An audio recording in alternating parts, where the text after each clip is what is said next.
Karena derajat luka bakar itu ada beberapa derajatnya. Derajat luka bakar itu terdiri dari tiga derajat luka bakar berdasarkan kedalaman luka bakar.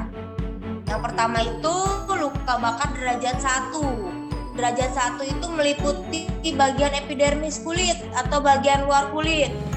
Nah, kalau derajat 2 itu dibagi menjadi 2. Ada derajat 2A superficial dan derajat 2B atau deep.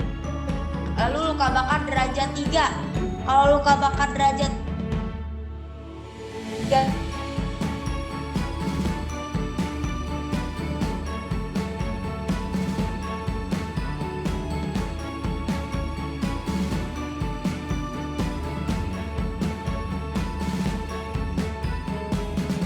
disampaikan dia kesiram air panas nih, itu dia merah dan dia merasakan nyeri yang hebat, dia merasakan panas seperti itu luka bakar derajat 1. Biasanya apa yang dilakukan oleh Julie udah benar ya teman-teman ya, dia itu langsung dia berendam di dalam air, boleh dalam air mengalir atau di dalam air yang di bak, itu bisa. Tapi jangan sekali-sekali teman-teman lakukan pada orang atau pasien yang terkena sengatan listrik. Terkena sengatan listrik, kalian guyur pakai air, itu saya katakan itu tidak penanganan yang kurang tepat.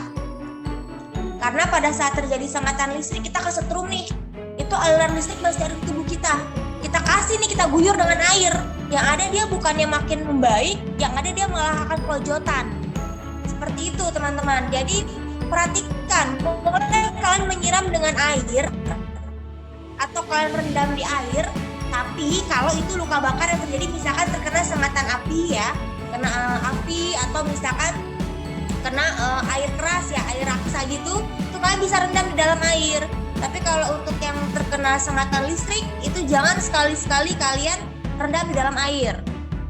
Nah, untuk selanjutnya teman-teman, kalau pada pasien yang derajat 2 luka bakarnya, itu derajat bulosa. Kalau kami di sini kami sebut dengan derajat bulosa, itu penyembuhannya biasanya kurang lebih itu sekitar 2 minggu.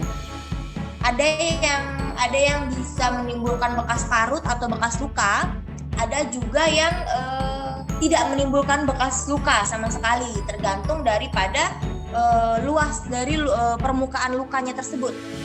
Itu kalau pada derajat 2 ya teman-teman.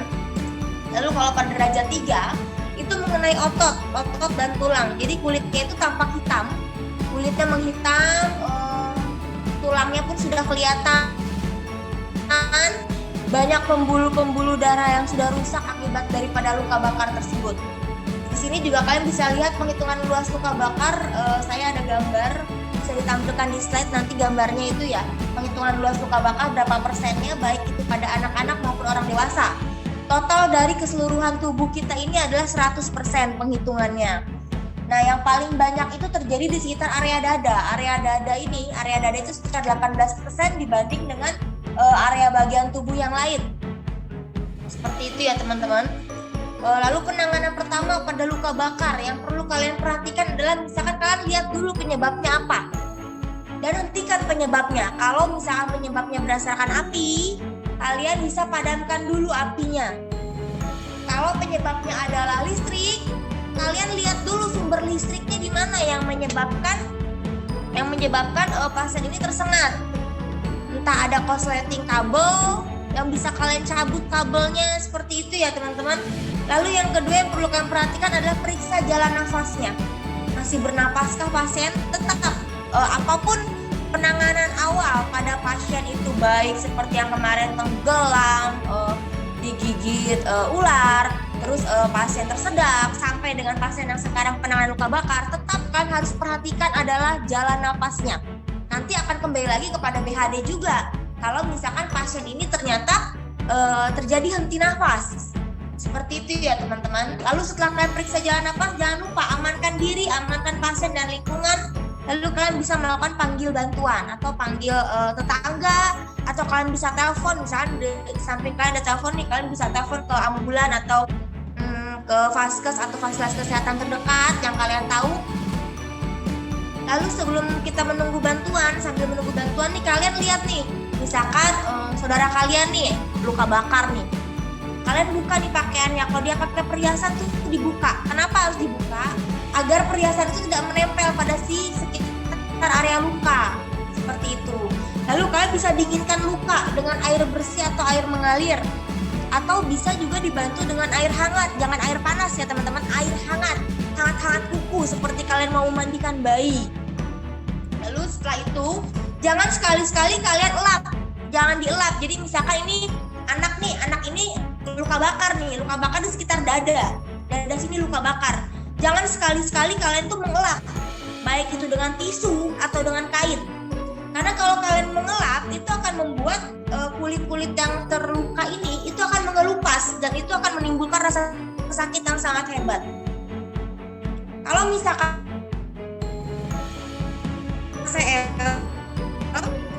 seperti ini ya teman-teman, larutan NaCl ini kalian bisa guyur ke pasien atau ke si korban. Kalian guyur di area sekitar luka ini, kalian guyur ya. Kalian guyur, kenapa harus diguyur? Karena pada saat terjadi luka bakar, itu banyak cairan yang keluar dari tubuh kita. Banyak cairan yang keluar dari tubuh kita, maka dari itu kita memerlukan banyak. Tindakan kami biasanya itu langsung infus dua line, kiri kanan kami infus, kami guyur. Kalau misalkan di tangannya tidak ada luka bakar ya, bisa dilakukan penginfusan lewat tangan. Tapi kalau misalkan luka bakar mengenai hampir di area tangan, kami biasanya mencari lokasi di mana kami bisa menginfusnya. Entah itu di kaki, entah itu dari bagian kepala untuk infus. Nah, lalu kita guyur. Kita kembali lagi seperti ini. Dengan larutan NaCl kita guyur ke bagian luka si pasien. Baru kita bisa melakukan pembalutan. Jangan lupa kalian harus pakai sarung tangan ya teman-teman. Kalau di rumah ada sarung tangan, gunakan sarung tangan. Sarung tangan kita pakai. Kita gunakan sarung tangan.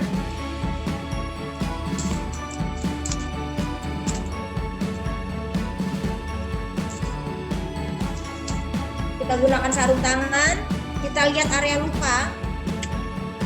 Kalau di rumah, untuk tindakan di rumah yang teman-teman nih, yang kalian orang tenaga kesehatan yang harus kalian pasti punya, sediakan POM ya. Walaupun kita masih mahasiswa ya teman-teman, kita harus sediakan POM. Jangan lupa ada pinset ya, ada gunting,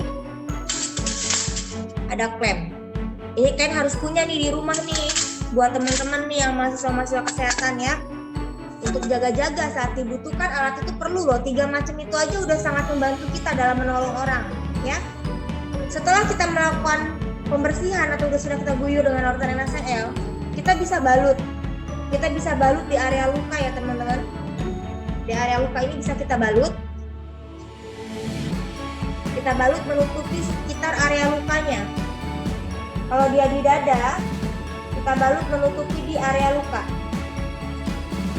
Seperti ini teman-teman ya. Kalau itu di dada.